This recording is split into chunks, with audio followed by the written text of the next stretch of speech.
Hello, today I would like to talk about enzyme catalysis. This lecture was split in three portions. In first part, I would like to talk about transition state theory and give you a general overview of enzyme catalysis. In second part, I will be talking some catalytic strategies including acid-base and covalent catalysis.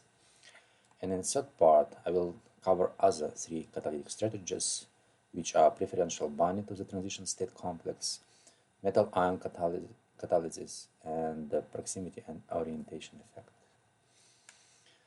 Transition state theory, or TST, will be considered here using an example of a biochemical reaction in which reactants A and B react to give products P1 and P2.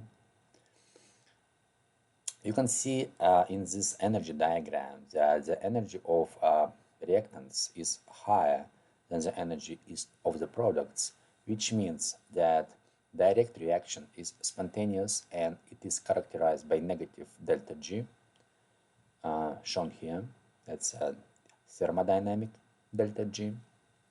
Transition state theory states that for A and B to go to P1 and P2, it has to pass through a high energy transition state, which is indicated on this energy diagram by X with a double dagger here.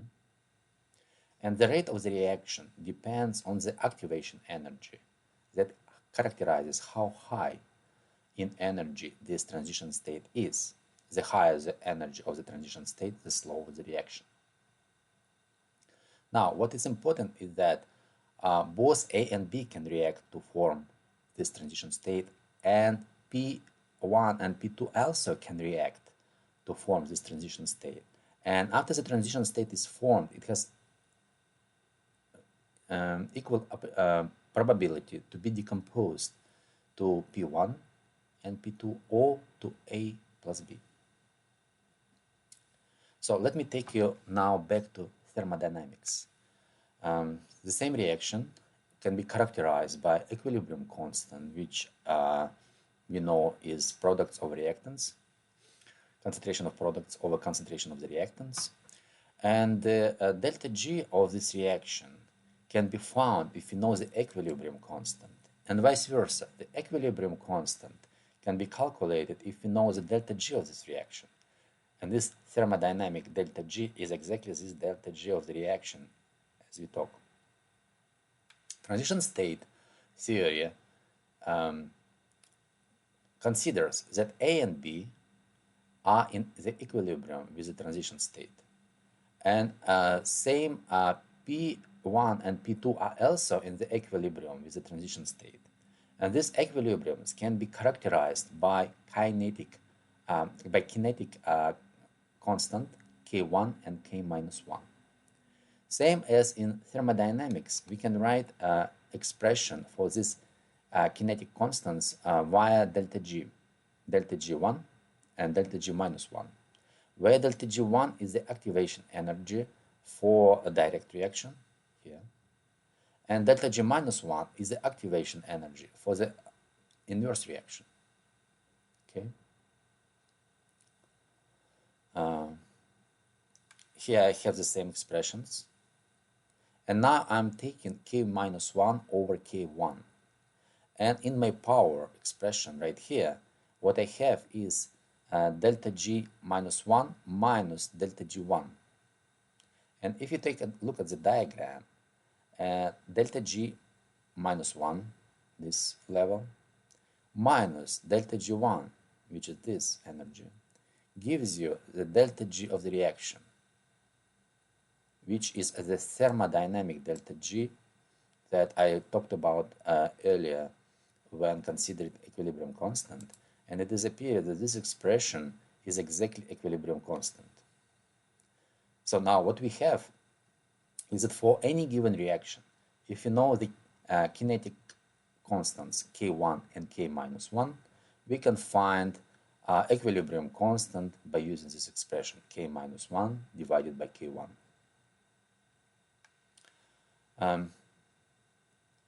Limiting stage. On the slide, you can see that reactant A is converted to product P, but this conversion is characterized by two stages. First, A is converted to intermediate I, and then intermediate I is converted to product P. You have two different paths on this diagram. Path 1 is in red and path 2 is in blue. When you have a multi-stage reaction, it's very often that one of the stages is slower than the other, and this stage is called a limiting stage or rate limiting stage. Let's consider the red path in which A is converted to I, and this is characterized by 1 activation energy, and then I is converted to P via another transition state that is characterized another activation energy. So the activation energy for second stage is higher than the activation energy for the first stage. That's why the second stage in this case will be called a limiting stage. And for the blue pathway, we can say the opposite. The activation energy for the first stage, shown here, is higher than the activation energy shown for I to P transition. So we can say that for the blue pathway, the limiting stage is the first stage, namely conversion A to I. I have to say that it's very important to differentiate I, that is found in the minimum of energetic diagram, from transition state, which are found on the high maximums, on high points in the energy diagram. And what is the difference? The intermediate I is typically a stable chemical compound that can be isolated individually and characterized, while the transition states are very short-living species. They are typically complexes in which some bonds are not completely formed yet, and the other bonds are broken already. So they are unstable, short-living species. All catalysts act to reduce the activation energy, and by doing that, they increase the rates of all reactions, not only biochemical reactions, but all catalytic reactions. On this diagram, again, you have reactants converted to products via non-catalyzed reaction in blue, and in catalyzed reaction in red. And you can see the only difference is the activation energy level for the two reactions. Obviously, the catalyzed reaction will proceed faster because it requires less energy for activation. Now, what physically does it mean? A reduction the energy of activation state. It means that the structure, the chemical structure of the transition state complex is different if you use catalysts versus if you don't use. Okay. So basically, you can see that state functions, as we know from thermodynamics, they are not changed, meaning that delta G of this reaction, the difference between products and reactants, is the same for both paths, for catalyzed and uncatalyzed. However, in process function, such as activation energy, or free energy of activation, is different for these two reactions. Now, this module, this part of the course is devoted to protein catalysts, which are called enzymes. They are unprecedentedly efficient catalysts, and some of the major qualities of protein enzymes are listed on this slide. They can facilitate reactions by up to 10 to the 12 times as in comparison with uncatalyzed reactions. Most importantly, they use only mild conditions, which are physiological conditions. No high pressure or high temperature are required for proteins to catalyze reactions, unlike inorganic and some organic catalysts that are used in organic chemistry.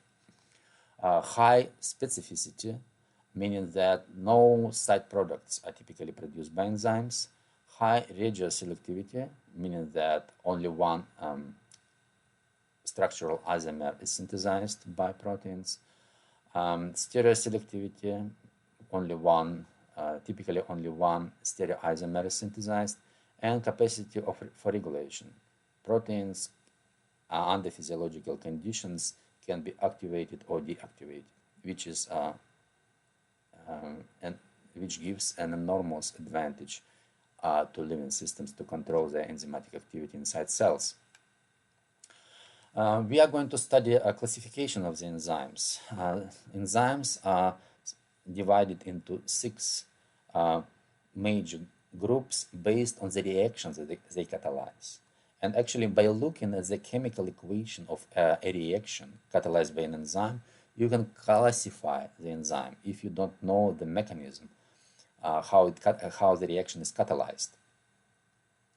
Oxidoreductases are enzymes that deal with redox reactions, obviously. So if you see that your substrate, at least one atom in your biological molecule changes oxidation state, meaning that this reaction is catalyzed by oxidoreductase.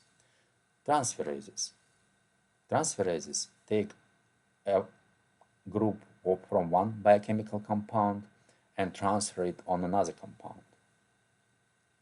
Hydrolases use water as a substrate, and obviously they use it to decompose, to split very often other molecules into 2 products.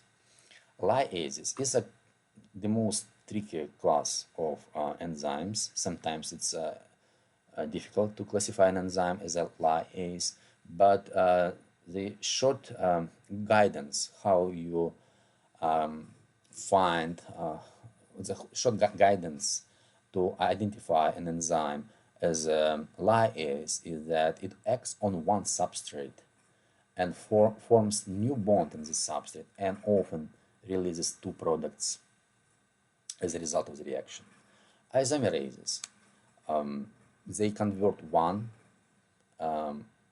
isomer to another. It's a quite easy class of enzymes. And ligases, they form new bonds using an energy input.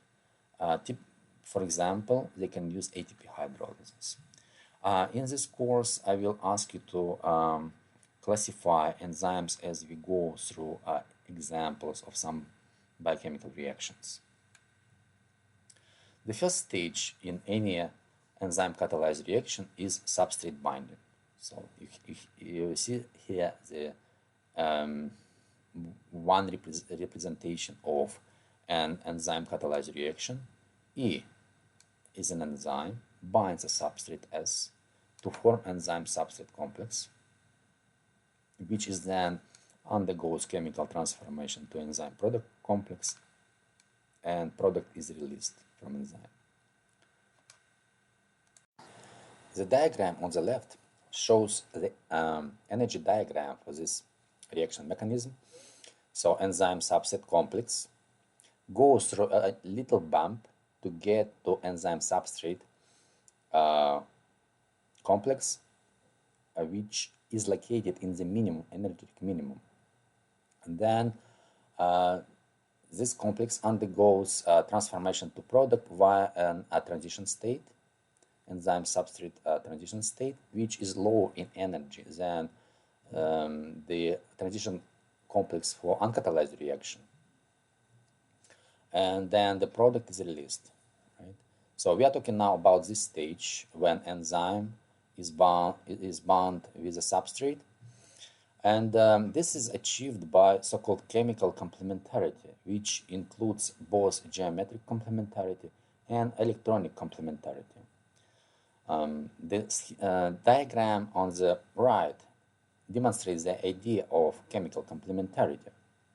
Enzymes are evolved to bind their cognate substrates in binding sites. And this binding site is organized such that it is attracted to the substrate. For example, if the substrate has a hydrophobic group, like H, yeah, the enzyme binding sites will also have a hydrophobic group next to these groups to bind the substrate by hydrophobic effect. If the substrate has a hydrogen bond donor group, an H, for example, the enzyme will have a hydrogen bond acceptor group. And if the substrate has negative charge on it, the enzyme will have a positive charge to attract the substrate. So this illustrates you the principle of chemical complementarity. In my questions, I often ask to draw a substrate binding site for a given substrate. And one example of such substrate is shown on this slide. The substrate has positive charge on amino group, 2 OH groups, 1 methyl group, and a phenyl group. To draw a binding site that's good for binding this substrate, you should place chemically complementary groups next to each group on the substrate. For example, so this line indicates the borders of the substrate binding site. And these are amino acid side chains shown here that interact with the substrate. And for example, next to the positively charged group, I place aspartic acid, negatively charged, which has negative charge attracted to the positive charge, right? To bind tightly OH group, I place 2 groups, a serine group that can accept hydrogen from OH group of the substrate, and an H of the backbone that can donate the group. Another variation of the same is shown here.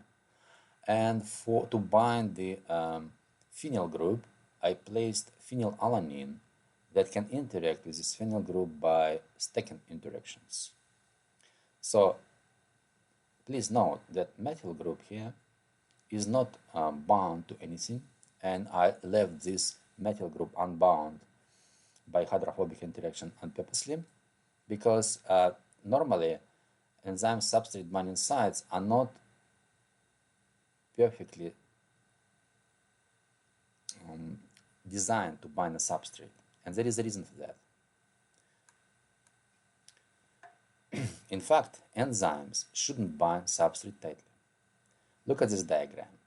If enzyme and substrate interact so tight that this energy of this enzyme substrate complex is lower, then it would require higher activation energy to get over the